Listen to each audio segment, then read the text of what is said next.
ये तो 4 लाइन कवि जी घूम के दिल गजल के भाव लगल। गजल कवन बा? बजा दे श्याम, बजा दे श्याम बसुरिया तो मजा आ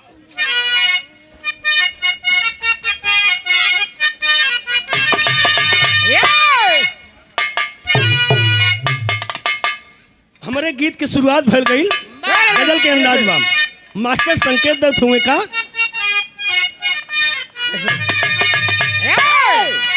कि बजा दे, अरे बजा दे श्याम बसुरिया तो मजा आ जाए।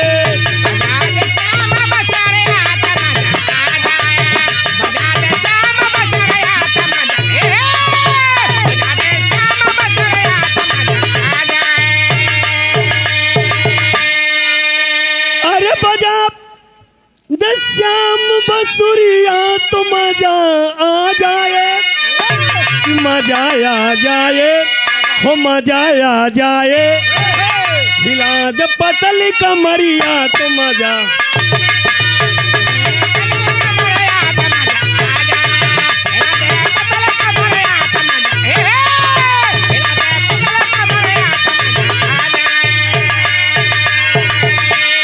ए भैया, भगवान भक्ति में भाव लिखत होंगे कैसे मालिक? कवि जी अंदाज दिलन,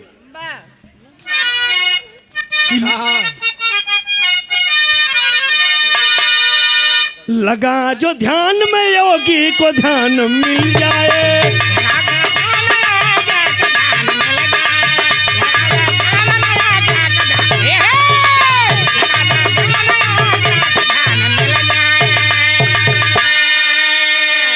अरे लगा जो ध्यान तो योगी को शरण मिल जाए, शरण मिल जाए। जगह बैराग तो भक्ति का भाव खिल जाए।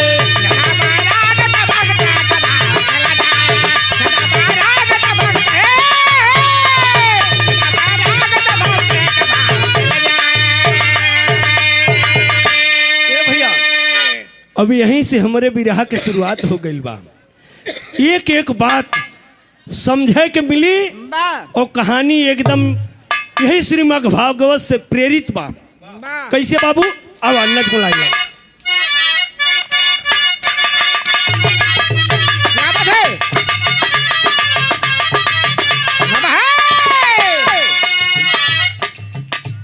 भक्त भगवान,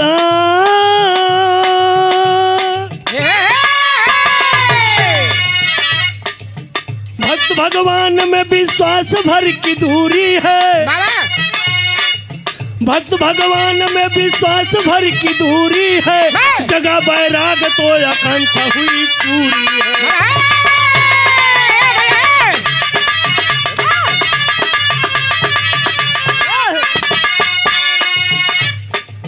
राम घनश्याम शिव के नाम से उपचार करें।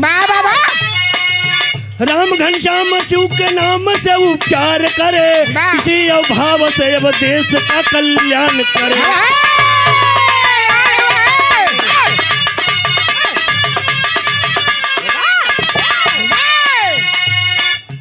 थके न पाँव जिसको हरि को दर्शन पाने, थके न पाँव जिसके हरि को दर्शन पाने को। लगाए लगन चले जिंदगी बनाने।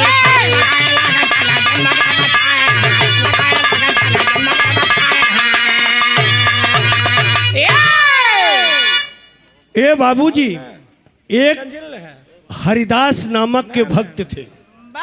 एक गांव जैसे ही गांव बा, यही रोड किनारे एक छोटा सा मंदिर बा।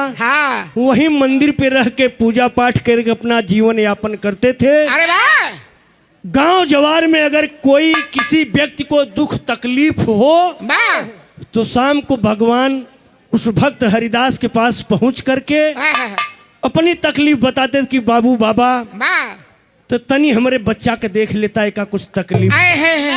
अरे बाबूजी, भगवान भोलेनाथ को सुमिर करके जो भभूत दे देते थे उसी से लोग अपने माथे पे लगा के भगवान के प्रति आस्था रखते थे, उनको आराम मिल जाता था। क्या बात है? अरे बाबूजी, धीरे धीरे ऐसे करते करते कई साल बीत गया।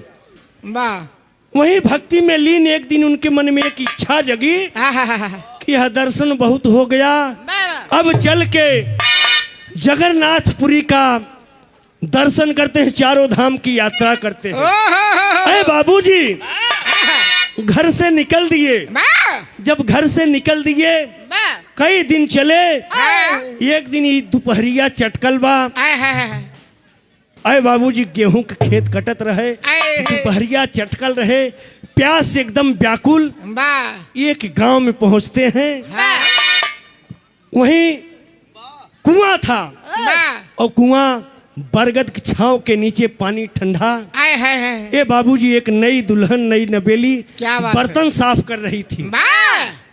अब एकदम प्यास से व्याकुल बाबा वहीं हाथ जोड़ के विनती करते हैं कि हे दुल्हन, मैं बहुत थक गया हूँ, बहुत से दूर से आया हूँ, मुझे प्यास लगी है, एक लोटा जल मुझे पानी पिला दो। अरे बाबूजी बड़े भाव आदर सम्मान से दुल्हन कहती है कि बाबा आप छांव में बैठ जाइए, मैं आपके लिए मीठा पानी लेके आती हूँ। अरे बाबूजी वहीं मंदिर पे छांव पे बैठे इनारे की जगत पर हरे राम हरे कृष्ण का जाप करते रहे। दुल्हन बड़े आदर भाव सत्कार से लोटा मांजती है, एक ढोका गुड़ पानी लेके आती है, बाबा के सामने समर्पित करती है कि बाबा आप जलपान कर लीजिए। अरे बाबूजी जब शरीर थकल मातल रहे, जब शीतल जल एक लोटा पानी शरीर में गया, शरीर ठंडी हुई तो बाबूजी वहीं बाबा लेट गए। जब लेट गए तो नींद लग गई, जब नींद लग गई तो घड़ी 7:30 बजे उले बा। जब आँख खुलल दुल्हन आई जगाई कि बाबा कहूँ जाए के बा, कहे बच्चा पाँव काम नहीं कर रहा है, घर बुरा न मानो तो आज मैं रात यहीं विश्राम करना चाहता हूँ। अरे बाबूजी दुल्हन बड़े आदर भाव से घर पे लेके जाती है, एक कमरे में चटाई लगा देती है, बाबा जी को आसन लगा देती, बाबा जी बड़े प्यार से बैठे। ए बाबू गीत लगल, कैसे बाबू?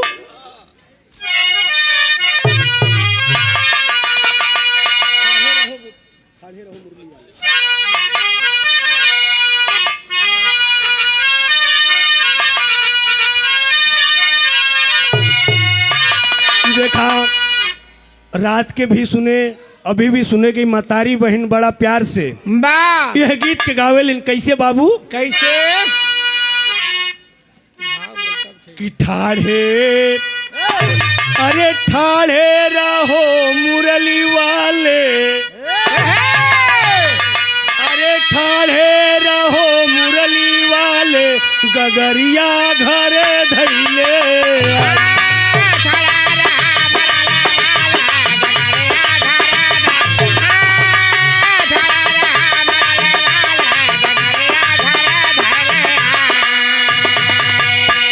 यही गीतिया के कनी हमारे इलाहाबाद के गवैया गई हैं का कि ठाढ़ी गोरी गंगा हिलोर,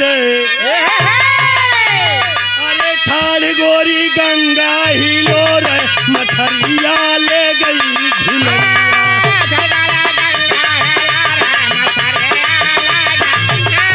बहादुर खाई के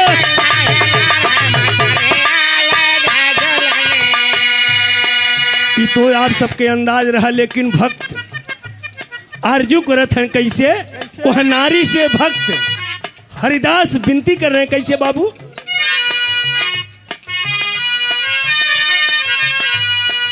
कि आज रात दे दा ठिकानवा, अरे आज रात दे दा ठिकानवा, बिहनवा के होत चली जइबे।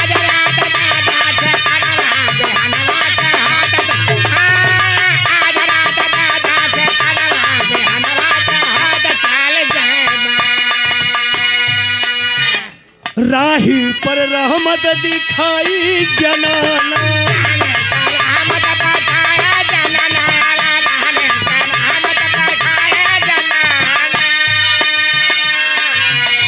कि राही पर रहमत अब दिखाई जनाना, अब दे कर के बिस्तर खिलाई है खाना।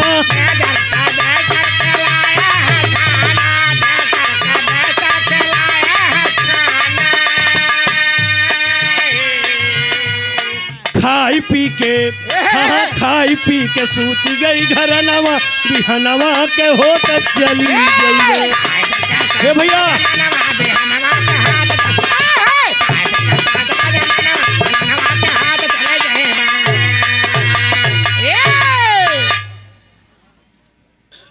अरे बाबू भक्त हरिदास वह दुल्हन खिला पिला के सुला देती है। जब रात के घारी 12 बजौले बा तो देखा नई नवेली दुल्हन 4 साल आवत जात भाई ओकरे कोनो औलाद ना रहा। ओकर पति बीमार बा, पति बीमार बा लेकिन वहीं भक्ति भाव भजन में लगल बा, बाबा की सेवा कर रहे। जौने समय घड़ी रात के 12 बजौले बा दुल्हन के मन में एक भाव जाग गया कि यह बाबा अभी नई उम्र का है, मेरे पति हरदम बीमार रहते हैं, इनसे कुछ होता नहीं है।